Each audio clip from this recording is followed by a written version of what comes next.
আমরা হাসিনা নামের এই দানবকে রক্তশূন্য কইরা মারবো। আর এই রক্তশূন্য করার কাজ শুরু হয়েছে, পলক করজোরে রেমিটেন্স চাওয়া শুরু করছে। এই যে শোনেন, আমাদের সকল প্রবাসী ভাই বোনদের কাছে বিনয়ের সাথে আবারও করজোড়ে অনুরোধ করতে চাই, এই মিথ্যা গুজবে আপনারা কান দিবেন না। আমাদের দেশের সম্পদ, আমাদের সরকারের যত অবকাঠামো, এগুলো কিন্তু আপনাদের রেমিটেন্সের পয়সা, দেশের কৃষক, শ্রমিক, ব্যবসায়ী সকলের ট্যাক্সের পয়সা দিয়ে তৈরি।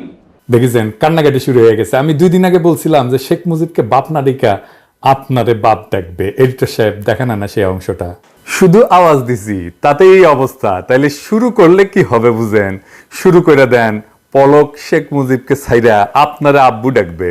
দেখেছেন 1 সপ্তাহ হয় নাই, কান্নাকাটি শুরু হয়ে গেছে। কইতেছে মেট্রো রেল নাকি প্রবাসীদের রেমিটেন্সে তৈরি, রেমিটেন্সের ধস নামিছে। এই দেখেন 6 ভাগের 1 ভাগে নামিছে, আরো নামবে। তো এখন কি করা যায়? এত কান্নাকাটি দেখা আমারই খারাপ লাগতেছে। আমার তো মন নরম, জানেন তো। আমি তো মুশকিলে পড়ে গেলাম। আসেন ওরে আনা সাহায্য করি। 1 নাম্বার সাহায্য হইতেছে যে বাংলাদেশে যে ইন্ডিয়ানরা কাজ করে, ওরা তো $5 বিলিয়ন নিয়ে যায় বছরে। ওইগুলোরে খেদাও, $5 বিলিয়ন পাবে। আর আমাদের দেশে পলামাইগেরও চাকরি হবে। তাতেও যদি না হয়, তাও আমার কাছে বুদ্ধি আছে। কি দেব পলকরে বুদ্ধি? আমার ক্ষুদ্র ভ্রাতার ভগিনীদের পারমিশন নিয়ে নিই। কি বলবো? ওরা পারমিশন দিছে। ওদের বিশ্বাস আছে যে দাদার উপরে একতালা আমার এই ক্ষুদ্র ভ্রাতার ভগিনীদের এই বিশ্বাসের মর্যাদা যেন চিরজীবন দিয়ে যাবে পারি, সেই রহমত কইরেন। আসেন এইবার পলকের রেমিটেন্সের ব্যবস্থা করি। হাসিনার যদি রেমিটেন্স দরকার পড়ে, আঙ্কের কাছে ওর মন্ত্রী, আমলা, পুলিশ প্রধান, র্যাব প্রধান, বিজিবি প্রধান, সেনা প্রধান ও থুকু সোনা প্রধান ওরে পাঠাই দিতে পারে। আমরা প্রবাসীরা আমাদের রেমিটেন্সের টাকাগুলা সব কয়েন বানায় রাখবো, এই যে ইনকা কইরা, হ্যাঁ, এই যে এই সাইজের কয়েন বানায় রাখবো, হ্যাঁ, এই যে এই সাইজের কয়েন বানায় রাখবো। ঠিক আছে। তারপরে হাসিনার মন্ত্রী যেমন ধরেন পলক, আরাফাত, হ্যাঁ, যেই আসুক ও পাশা দিয়া এই কয়েনগুলা ভরে দেবো এক এক করে, যতগুলো নিতে পারে আর কি। তারপরে বাংলাদেশে ফিরে গিয়ে রেমিটেন্সের টাকা খালাস করে আবার আসবে, আমরাও কয়েন নিয়ে রেডি থাকবো। হ্যাঁ, আমরা রেমিটেন্স ভরে দেবো, আসবে ভরে দেবো, আসবে ভরে দেবো। আমি নিজে দায়িত্ব নিতে পারি, ডাক্তার তো ভরে দিতে সমস্যা হবে না। অনেকে ঘৃণা টিনা করতে পারে, তো আমার তো সব নাই, ডাক্তার মানুষ তো। শ্রীলঙ্কার প্রবাসীরা কি করেছিল মনে আছে? শ্রীলঙ্কায় ওই যে ক্যাম্প পড়ছিল সরকার, মনে আছে? শ্রীলঙ্কার প্রবাসীরা রেমিটেন্স দেওয়া কমে দিছিল, বন্ধই করে দিছিল। তারপরে এরকম ইকোনমিক একটা ধস নামে, আর জনগণ যায়া প্রেসিডেন্টের প্রাসাদ দখল কইরা নেয়। তো আমরাও একই কাজ করবো। তারপরে অনেকে দেখছে শ্রীলঙ্কা তো উঠে দাঁড়াইছে, আরে সর্বনাশ, কি ম্যাজিক দেখাইছে। ম্যাজিক কি? ম্যাজিক আবার এই টাকা পাঠাইছে প্রবাসীরা, শ্রীলঙ্কার প্রবাসীরা টাকা পাঠাইছে, শ্রীলঙ্কা ঘুরে দাঁড়াইছে। দেশের ভবিষ্যৎ কার হাতে? প্রবাসীদের হাতে। মাথায় রাখবেন, রেমিটেন্স এইটা আপনার আসল অস্ত্র। হ্যাঁ, বাঙ্গু সেনাবাহিনী, নটির পোলারা ওদের অস্ত্র দেখাইছে, এবার আমাদের অস্ত্র আমরা দেখাবো। হ্যাঁ, ঠিক আছে, স্যালুট। এবার আসেন আমরা দেখি কেন আপনি রেমিটেন্স দেবেন না। আসেন কটা ভিডিও দেখি। হ্যাঁ, রায়ের বাজার বুদ্ধিজীবী কবরস্থানে গত শুক্রবার, মানে এই শুক্রবারের আগের শুক্রবার আর কি, গভীর রাত থেকে মঙ্গলবার পর্যন্ত 36টা বেয়ারিশ লাশ দফন করা হয়েছে। এত সংখ্যক বেয়ারিশ লাশ কখনোই দেখেনি ওইখানকার গোরখদকেরা। এটা জানাইছে এই সমস্ত লাশ সোহরাওয়ার্দী মেডিকেল কলেজ হাসপাতাল, ঢাকা মেডিকেল কলেজ হাসপাতাল, মিটফোর্ড থেকে আসছে। প্রত্যেকদিন প্রায় 10-12 জনের লাশ এসছে। দ্বিতীয় ভিডিও দেখি ওই নটিপোলা সেনাবাহিনী নিয়ে, যারা বাংলাদেশের বাজেটের 5.5% নিয়ে যায়। আমাদের স্বাস্থ্যের জন্য কিন্তু এত বরাদ্দ না, আমাদের কৃষির জন্য যা বরাদ্দ, যারা আমাদের খাদ্য যোগায় তাদের জন্যও এই সমান বরাদ্দ। এই সমান বরাদ্দ নিয়ে কি করে তারা? দেশের মানুষের বিরুদ্ধে যুদ্ধ করে। এই নটির পোলাদের আমরা কেন পালবো? এরা কার হাত থেকে দেশকে রক্ষা করবে? ইন্ডিয়ার হাত থেকে বাঁচাবে দেশকে? আমাদের দেশের নিরাপত্তা কার কাছ থেকে বিপদে পড়বে? ইন্ডিয়া তো, যেই দেশের সেনা প্রধান ইন্ডিয়ার রাষ্ট্রপতির কাছে চাকরির নিশ্চয়তা চায়, সেই দেশের সেনাবাহিনী ইন্ডিয়ারে ঠেকাবে? গপ্প। হ্যাঁ, এদের কাজ প্যাট। এরা ইন্ডিয়ার ল্যাসপেন্সার, এরা নটির পোলা, শাহিনের নটির পোলাদের ধরে ফেলবে। এই সেনাবাহিনী থাকবে না, আমরা কেন এই সেনাবাহিনীর পিছনে বাজেটের 5.5% বরাদ্দ রাখবো? এই সেনাবাহিনীর বেতন যেন হাসিনা দিবার না পারে সেই ব্যবস্থা আমরা করব। আর এই সেনাবাহিনী কিভাবে জাতিসংঘের শান্তি মিশনে যায় সেটাও আমরা দেখে নেব। এরা আমাদের সন্তানদের নির্মূল করতে চায়, এদের ক্ষমা নাই। এই নটির পোলাদের যে শাহিনেরা ধরে ফেলবে তাদের আমরা তৈরি, আমরা প্রতিরোধের আগুন জ্বালায় রাখবো। এই লড়াইয়ে আমরা শয়ে শয়ে রক্ত দিছি, 266 জন মারা গেছে, তার তালিকা তৈরি হয়েছে দেখেন। আরো রক্ত দেব। আমাদের চূড়ান্ত মুক্তি আসতে আমাদের এক সাগর রক্ত পাড়ি দিতে হবে। আমাদের গ্রাম, নগর, বন্দর, শহর থেকে কাতারে কাতারে নাইমা আসতে হবে। আমরা নাইমা আসবো, আমরা কোটি কোটি মানুষ আবার নাইমা আসবো। আমরা দেখছি কিভাবে পরাজিত করছে পুলিশ, র্যাব আর বিজিবি রে ছাত্র জনতা। এই গণবিরোধী সেনাবাহিনীকেও পরাজিত করতে হবে। এই যুদ্ধ শুরু হয়েছে, সেই যুদ্ধ থামানোর ক্ষমতা কারো নাই। এইবার দেখেন এই সেনাবাহিনী কোন ভাষায় কথা বলে জনতার সাথে, দেখেন।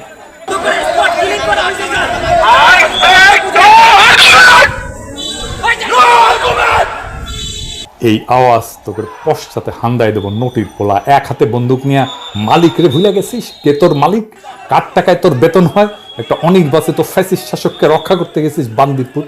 বাংলাদেশের জনগণের বিরুদ্ধে 2 সময় সেনাবাহিনী গুলি ছুটছে।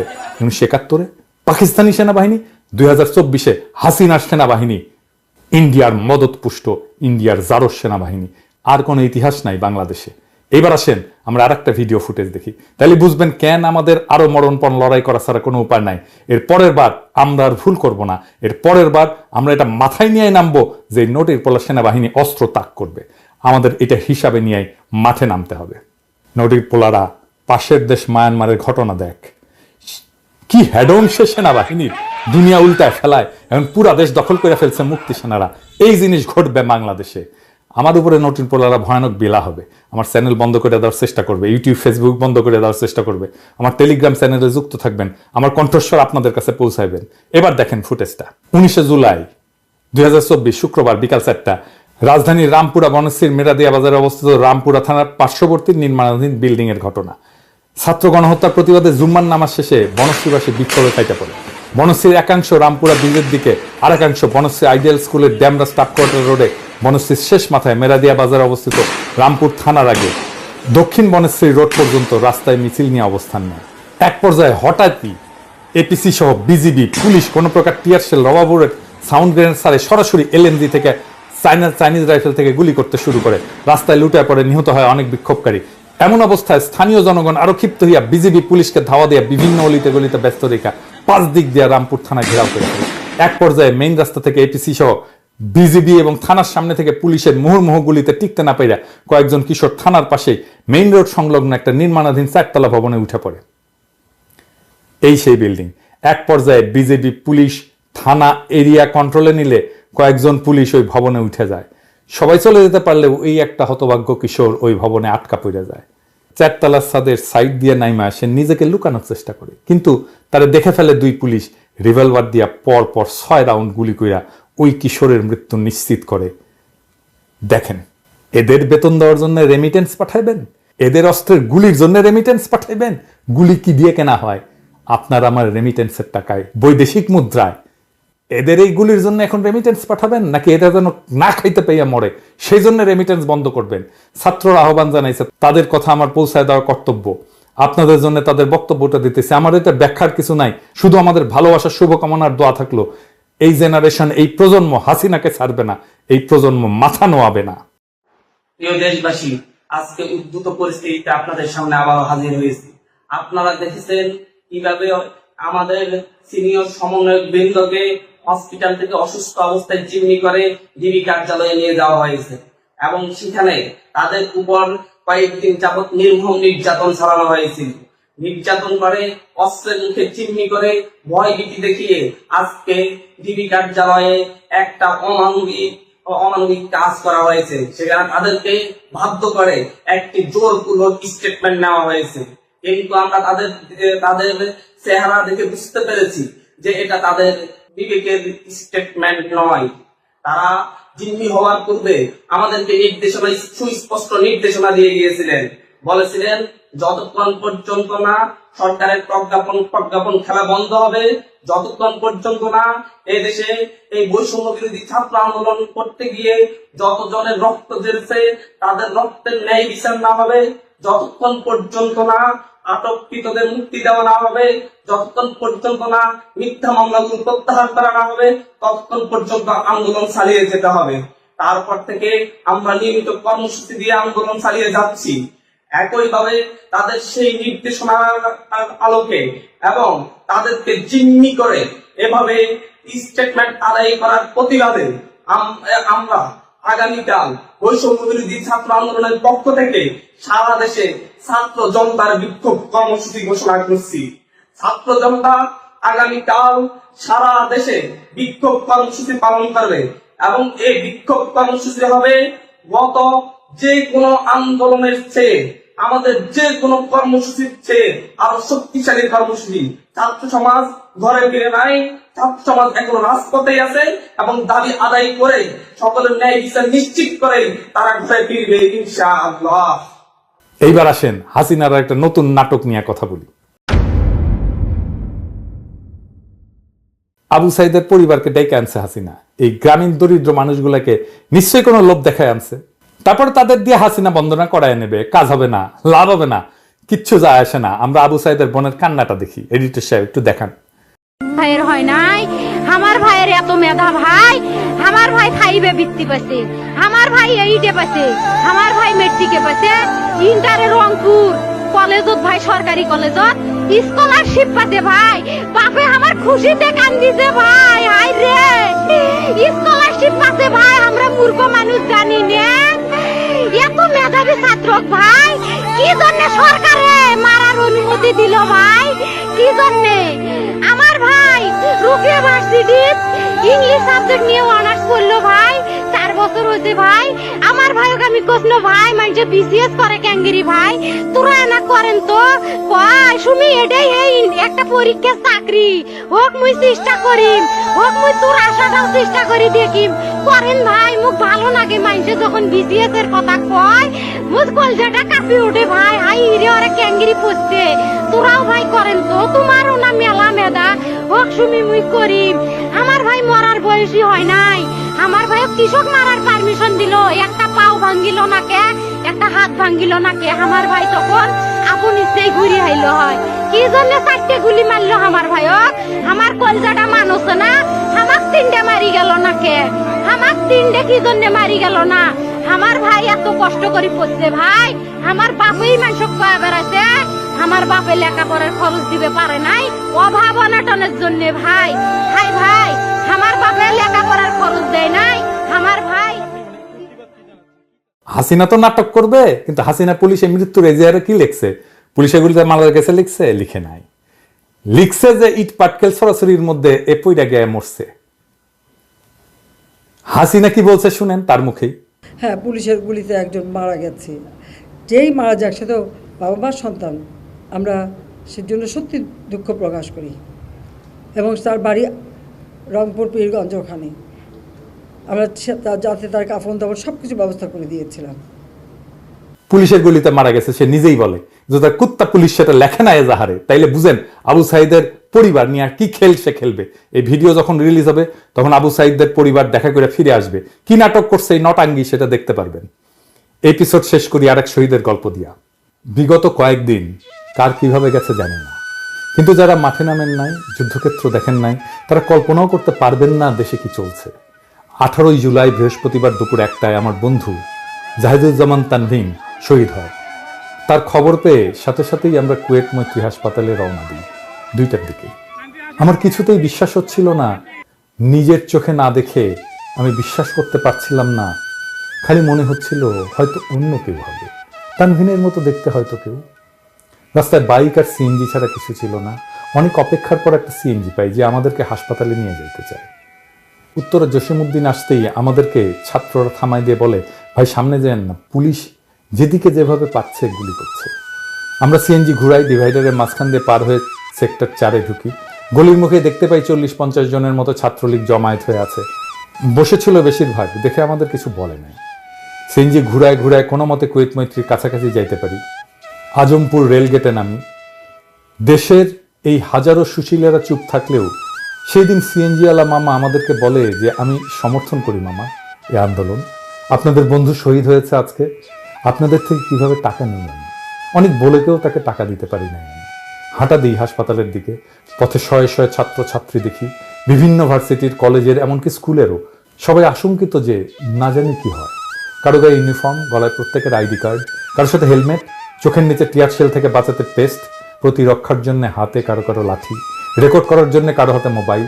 হাসপাতালে পৌঁছাই, বাইরে শয়ে শয়ে শিক্ষার্থী হাসপাতাল ঘিরে রাখছে, ভেতরে যারা আছে তাদেরকে রক্ষা করার পণ নিয়ে। বাইরে থাকতেই আওয়াজ শুনি যে ভাই নর্দার্ন ভার্সিটির একটা লাশ আসছে, কেউ পারলে আইসে আইডেন্টিফাই করেন যে লাশটা কার। হাসপাতালের সামনে থেকে শোনা যাচ্ছে বিএনএসএ গোলাগুলির শব্দ, বিএনএস এর দিকে ধোঁয়ায় কিছু দেখা যাচ্ছে না, চারিদিকে ইট ভাঙা কাঁচ। গেটে যাই, ছাত্ররা আটকায়। প্রথম কথা, আপনি কোন ভার্সিটি? বললাম যে ভাই আইইটির আমি। সাথে সাথে বলে ভাই ভেতরে আসেন, আইআইটির একটা লাশ আছে। বুকটা ধক করে ওঠে। তখন মনে হয় আসলেই কি তানভীন? আনসারের এক লোক আমাদেরকে লাশ রাখার ঘরে নিয়ে যায়, পাশাপাশি 4টা লাশ। দ্বিতীয়টা তানভীনের। চারপাশে অসংখ্য ছাত্র আহত, প্রায় সবার গায়ে স্প্লিন্টার, হাতে পায়ে মাথায় অনেকের ব্যান্ডেজ। ডাক্তারদের দৌড়াদৌড়ি, আহতদের আর্তনাদ, ধরে রাখা কষ্টকর হচ্ছিল নিজেকে। কিন্তু আশেপাশে থাকা ছাত্ররা বলে ভাই এনার মা এসছেন, ভেতরে আছেন। ভেতরে যাই, তানভীনের মা একটা বেডে বসে তানভীনের খালাকে ধরে কাঁদছেন। আমাকে দেখেই বলেন যে আকাশ, আমার ছেলেটা তো নাই, কি নিয়ে বাঁচবো আমি, বলো কীভাবে থাকবো আমি একা? কিছু বলার ভাষা ছিল না। তখন কাঁদতেও পারি নাই আন্টির সামনে। আন্টি আমার হাত ধরে কাঁদছিলেন শুধু। হঠাৎ করে আওয়াজ আসে যে পুলিশ আর লীগ ভেতরে ঢোকার চেষ্টা করছে। আমরা কয়েকজন দোতলায় উঠে যাই, আইসিইউ এর সামনে দাঁড়াই। ভেতরে সব বেড ভর্তি, অনেকের গুলি লাগছে, অনেকের অবস্থায় আশঙ্কাজনক। ছাত্ররা সব দৌড়ে যায় যে পুলিশকে ঢুকতে দেবে না, লাশ নিয়ে যাইতে দেব না। কিছুক্ষণ পর আবার শান্ত হয়ে আসে ভেতরের সব। নিচে নামি, কিছুক্ষণ অপেক্ষার পর তানভীনের রিলিজের কাগজ আসে, আমাদেরকে বলে লাশ নিয়ে যাইতে। আমরা যারা ওর বন্ধুরা আছি আগায় যাই লাশ নিতে। স্ট্রেচার আনি, ওকে তুলি স্ট্রেচারে। আমি মাথার নিচে হাত দিই তোলার সময়, রক্তে ভেজা, মুখে আর বুকে অসংখ্য স্প্লিন্টার লাগা, বুকের উপরে কাঁধের পাশে বুলেটের ক্ষত, মাথার পেছনে থেতলে যাওয়া। লাশ নিয়ে আমরা সামনে আগাইতে নিলাম, তখন একযোগে আশেপাশের সব ছাত্ররা চিৎকার করতে শুরু করলো যে শহীদ ভাইয়ের লাশ। স্টিলে স্টিলে বাড়ি দিয়ে সবাইকে অ্যালার্ট করলো যেন সামনে থেকে সরে যায়। আল্লাহু আকবার বলে ধ্বনিত হলো চারপাশ। আশেপাশের কাউকে আমি চিনি না, কেউ আমাকে চেনে না, কিন্তু তারপরেও সবাই তৎপর, সবাই সবার ভাই সেখানে। চিনিও না এমন ছেলেমেয়েরা এসে সাহস দিয়ে যাচ্ছে, সাহায্য করছে। করিডোর ধরে সামনে আগাতে একটা চিৎকার শুনলাম, একটা পুলিশ মরছে রে। বিশ্বাস করতে হয়তো কষ্ট হবে, গোটা হাসপাতাল ভেতরে বাইরে সব মানুষ একসাথে বলে উঠল আলহামদুলিল্লাহ। এরকম শিউরে ওঠা অনুভূতি কোনোদিন পাই নাই। কে মরেছে, কিভাবে মরেছে জানি না, কিন্তু মরেছে এটা শুনে আলহামদুলিল্লাহ পড়ে উঠলাম। সেই প্রতিটা মানুষ যারা এতটাই অত্যাচারী যে এদের মরার খবর শুনলেই মানুষের মুখ থেকে আলহামদুলিল্লাহ বের হয়ে যায়। এদের জন্যই আল্লাহর পক্ষ থেকে জাহান্নাম ওয়াজিব করা হয়েছে। আসলে নিষ্পাপ সাধারণ ছাত্রদের বুকের উপরে যারা গুলি চালায়, যারা এটা সমর্থন করে, যারা এটা সহায়তা করে, যারা এটা হওয়ার সময় মুখ বুজে সম্মতি দেয়, সবার জন্য আল্লাহ যেন এই দুনিয়ায় বিচারের ব্যবস্থা রাখে। কিয়ামত পর্যন্ত অপেক্ষা করার ধৈর্য যে আমার হবে না। তানভীনের লাশ নিয়ে সামনের গেটে গেলাম, অ্যাম্বুলেন্স আসার অপেক্ষা করছিলাম। আমি একা ছিলাম কিছুক্ষণ ওর লাশের পাশে। চোখগুলো বুজে দিলাম, হাত দুইটা সোজা করলাম। মাথা থেকে রক্ত পড়া থামে নাই ওর। স্ট্রেচার থেকে রক্ত গড়ায়ে নিচে পড়ছে টপ টপ করে। আন্টি নিজের ওড়না দিয়ে বললেন তানভীনকে যেন ঢেকে দিন। অ্যাম্বুলেন্স আসলো, ওকে তোলা হলো। স্ট্রেচার থেকে লাশটা নিয়ে অ্যাম্বুলেন্সের ভেতরে নিল। আন্টি তখন পাগল প্রায়।